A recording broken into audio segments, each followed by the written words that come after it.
তবে একটা কথা বলি, তৃণমূল বিজেপি মিলেমিশে সরকার চালাচ্ছে। তৃণমূল রাস্তা দেখাচ্ছে, বিজেপির সাথে সাথে এসছে। আমি তার কথা দিয়েও প্রমাণ করে দিয়ে যাব। আপনারা বলুন, এসআইআর করতে গিয়ে রাজ্য সরকারের কত টাকা খরচ হয়েছে জানেন আপনারা? 250 কোটি টাকা রাজ্য সরকার দিয়েছে।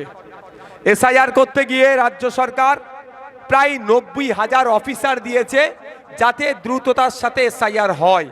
ঝাড়ছেন, যদি টাকাটা আর অফিসার না দিত তাহলে আমরা ভোটটা পার এমনি করে নিতে পারতাম। বুঝতে পারছেন? এক নম্বর কথা। দ্বিতীয় নম্বর কথা, যুক্তরাষ্ট্রীয় পরিকাঠামো দিতে হবে বলবে।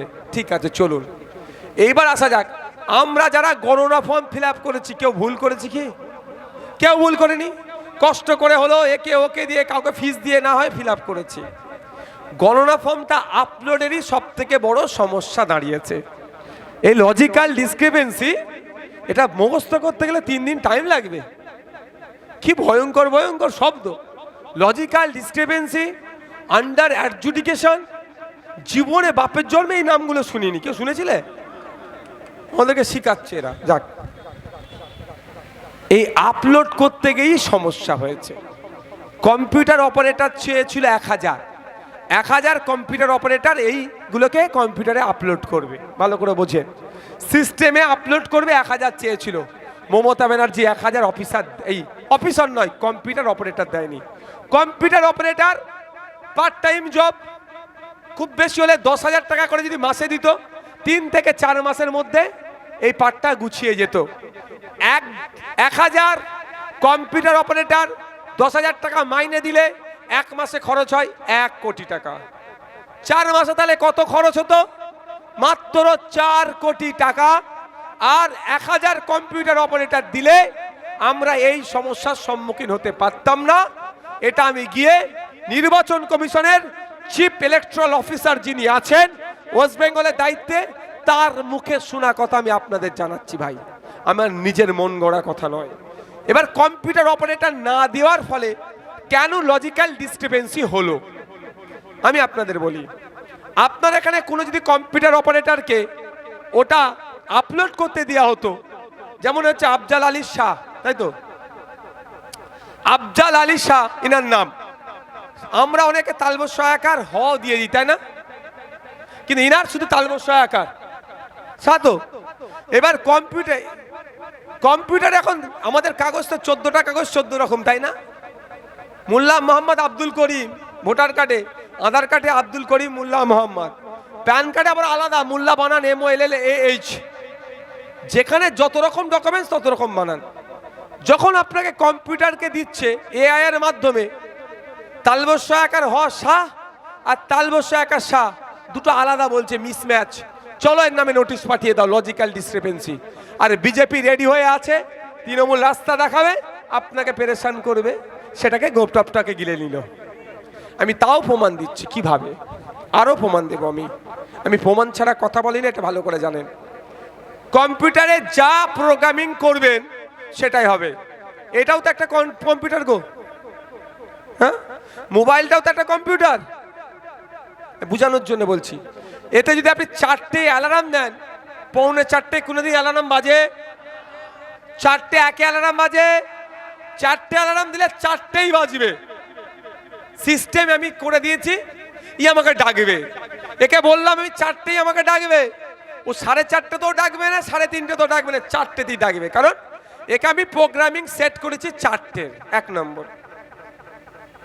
কম্পিউটারকে বলা হয়েছে, পানি দেওয়া হয়েছে, থামস আপ দেওয়া হয়েছে, কোল্ড ড্রিঙ্কস দেওয়া হয়েছে, জুস দেওয়া হয়েছে, দুধ দেওয়া হয়েছে, দিয়ে বলে দেওয়া হয়েছে যে পানি চাইবে তাকে পানি দেবেন, যে কোল্ড ড্রিঙ্কস চাইবে তাকে কোল্ড ড্রিঙ্কস দেবেন, যে মধু চাইবে তাকে মধু দেবেন, যে দুধ চাইবে তাকে দুধ দেবেন বলে প্রোগ্রামিং সেট করে দেওয়া হয়েছে। এবার ম্যাক্সিমাম মানুষ পানি চেয়েছে, ওর কাছে হয়তো 20 লিটার পানি ছিল কম্পিউটারে। বোঝানোর জন্য বলছি, খুব ঠান্ডা মাথায় বুঝবেন। তো ওরা 20 লিটার পানি চেয়েছিল, সব পানি দুধ মধু যা আছে সব 20 লিটার করে রাখা আছে।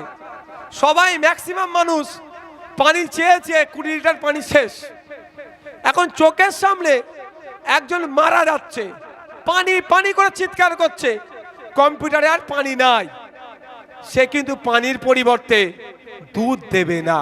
কারণটা, ওকে প্রোগ্রামিং করে রাখা হয়েছে, পানি চাইলে পানি দেবে, দুধ চাইলে দুধ দেবে, মধু চাইলে মধু দেবে, কোল্ড ড্রিঙ্কস চাইলে কোল্ড ড্রিঙ্কস দেবে। ওটা হচ্ছে কম্পিউটার, আমরা তাকে কন্ট্রোল করি। আর যদি মানুষ ওই জায়গায় থাকতো, যাই থাকুক না কেন, পানি পানি করে চিৎকার করছে, মানুষ মারা যেতে পারে, পানি শেষ হয়ে গেছে, কোল্ড ড্রিঙ্কস নালে অন্তত দুধ একটু মুখে ধরতো, যে পানি নাই তো কি হয়েছে, ওর মুখে একটু দুধ দিয়ে অন্তত প্রাণে বাঁচবে।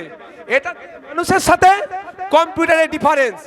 তাই মানুষ চেয়েছিল ওই ফর্মটাকে আপলোড করার জন্য 1000, মমতা দিদি মানুষ দেয়নি, কম্পিউটার অপারেটর দেয়নি, তার পরিবর্তে এআই এর সহযোগিতা নিয়েছে। আর বিজেপি তো নির্বাচন কমিশনকে বকলমে চালাচ্ছে।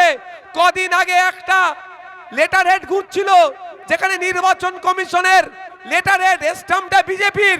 আমি তো ভাবছিলাম লেটার হেডটা বিজেপির পার্টি অফিসে গেল না স্ট্যাম্পটা নির্বাচন কমিশনের অফিসে গেল, সেটাও আমি ভাবছিলাম। তাহলে বিজেপি বকলমে নির্বাচন কমিশনকে পরিচালনা করছে। এই একটা সুযোগ মমতা ব্যানার্জি রাস্তা দেখিয়েছে, কম্পিউটার অপারেটর দেয়নি, আমরা এআই এর সহযোগিতা নেব। গড়ে লজিক্যাল ডিসক্রিপেন্সির নোটিশ আসছে। কিভাবে? আমার নামে এসেছিল আপনারা জানেন, কিন্তু পরে আমাকে আটকে রাখতে পারেনি।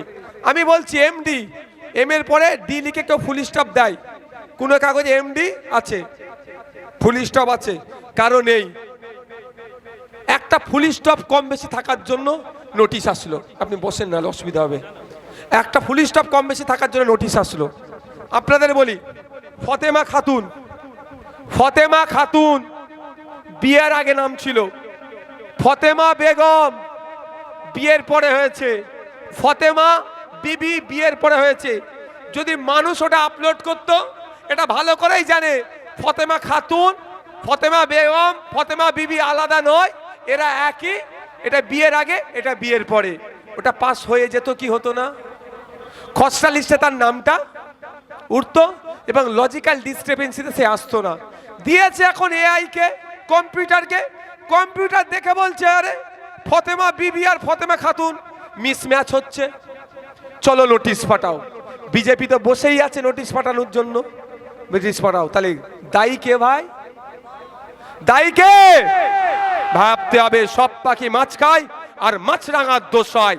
এরা সবাই মিলে আপনাকে আমাকে তথা হিন্দু মুসলমান দলিত আদিবাসী পিছড়ে বর্গের মানুষ শ্রমজীবী মানুষকে শোষণ করতে চাইছে, এরা সবাই মিলে। আর আমরা সেটাকে ধরতে পারছি না। এই কাগে কান নিয়ে চলে গেছে, কাগের দিকে তাকাচ্ছেন, কানে হাত দিয়ে তাকান। আবারও বলছি, আচ্ছা আপনাদের এখানে রফিক নামে আপনাদের টাইটেলটা বেশি কি এখানে? শেখ, অনেকে এসকে শেখ লেখে, SIKH, আবার আর কি কি বানা লেগে, আবার SHEK বলছে, আবার তিনটে হলো বানা। শেখ রফিক, RAFIK কেউ লিখে, RAFIQ লেখে, যে যার মতো করে লেখে। মানুষ যদি হতো, এটা এই ফর্মটা যদি কম্পিউটারে তোলার জন্য মানুষকে দেওয়া হতো, SK শেখ, SIKH শেখ আলাদা নয়, সে ভালো করে জানে, সেটাকে আপলোড করে দিত, বৈধ ভোটার হয়ে যেত। যখনই কম্পিউটারকে দেওয়া হচ্ছে এটাকে তুমি ঠিক করে দাও, কম্পিউটার দেখছে SK শেখ আর SIKH শেখ আলাদা, ওকে নোটিশ পাঠিয়ে দাও। ঠিক একইভাবে আমার যারা হিন্দু সমাজের মায়েরা আছে, বোনেরা আছেন, বা মানুষজনেরা আছেন, মেয়েদের ক্ষেত্রে আমি বলবো, ধরুন না কারো নাম আপনার সবিতা ঘোষ, তার বাপের বাড়ির সারনেম, তার নিজের, তারপরে যখন বিয়ে হয়েছে অনেক ক্ষেত্রে স্বামীর সারনেম টাইটেল অ্যাড হয়। এবার বলুন, সবিতা ঘোষ, তারপরে কোন একটা টাইটেল বলুন, মন্ডল বা যে কোনো একটা লাগাই দিলেন, সবিতা ঘোষ মন্ডল। মানুষ যদি এটা আপলোড করতে, এটা ভালো করে আমরা জানি যে তার স্বামীর টাইটেলটা সে অ্যাড করেছে, তার মানে সমিতা ঘোষ সেই সমিতা ঘোষ মন্ডল, দুজনই এক ব্যক্তি, আলাদা নয়। তাহলে তারটা আর লজিক্যাল ডিসক্রিপেন্সি যেত না। কিন্তু যখনই কম্পিউটারকে দিয়ে চেক করানো হচ্ছে, কম্পিউটার বলছে আরে দুটো তো এক নয়, চলো এর নামে নোটিশ পাঠাই। তাই যতটুকু খবর পাচ্ছি 27 লক্ষ মানুষের অলরেডি যারা বৈধ দাবি করছে তাদের ভোটার ডিলিট হয়েছে, তার মধ্যে 17 লক্ষ মুসলমান আর 10 লক্ষ নন মুসলিম। তাহলে মুসলমান আর নন মুসলিমটা বড় কথা নয়, 27 লক্ষ মানুষ আজকে কি আছে? হয়রানিতে আছে, পেরেশানিতে আছে, আতঙ্কে আছে। আমি অনুরোধ করব এটাই, আতঙ্কিত হলে, আতঙ্কে যদি আপনি গ্রাস করে নাই, সমস্যার সমাধান কিন্তু হবে না। আতঙ্কে ঘরের দরজা দিয়ে গলায় দড়িয়ে টেঙিয়ে গেলে এই সমস্যার সমাধান হবে না। তাই আতঙ্ককে মুক্ত করতে গেলে যে রোগ আছে এই রোগের ওষুধ দিতে হবে, আইনি লড়াই করতে হবে। কিন্তু আমি আবারও বলছি, আজকে আপনাকে আমাকে আতঙ্কের মধ্যে কে রেখেছে? তৃণমূল বিজেপি মিলে রেখেছে, নির্বাচন কমিশনকে সামনে রেখে। তাই অনুরোধ করব, ঐক্যবদ্ধ হন, দলবদ্ধ হন। কে হিন্দু কে মুসলমান এই ফাঁদে পড়ার দরকার নাই। কে রমজান মাসে হিজাব পরে আমার সাথে ইফতার করছে, কে দুর্গা পুজোর ফিতে কাটছে, এই ট্যাপে পড়ার দরকার নাই। আমি আমার অধিকার যদি ফিরে পেতে চাই, তাহলে আমি আপনাদের বলবো, আগামী 23 এপ্রিল আসছে দিন, খাম চিহ্নে ভোট দিয়ে আপনি আপনার অধিকারটাকে বুঝে নিন। আর এই যে ডিলিট হয়ে গেছে ভোটার, এখন আপনারা ট্রাইব্যুনালে অ্যাপ্লাই করছেন, আস্তে আস্তে আপনারা অ্যাপ্লাই করুন। আগামী দিনে আইনে লড়াইয়ে যদি লাগে, এখানে যদি না হয় দিল্লি সুপ্রিম কোর্টে যেতে হয়। আমি একটা কথা দিয়ে যাচ্ছি, সুপ্রিম কোর্টে যদি যেতে লাগে, এখানকার একটা নয় একাধিক ভোটারকে, সে হিন্দু হতে পারে বা মুসলমান হতে পারে, আমি কথা দিয়ে যাচ্ছি, নাকে দাঁড় করিয়ে সুপ্রিম কোর্টে ইনি আপনাদের হয়ে লড়ে নেবে। আপনাকে কথা দিয়ে যাচ্ছে, যদি আইনি লড়াই করতে সুপ্রিম কোর্টে যেতে হয় আপনার ভোটারকে বাঁচাতে, ইনি আপনার হয়ে লড়ে নেবে। এই বলে আমার বক্তব্য সংক্ষিপ্ত করছি।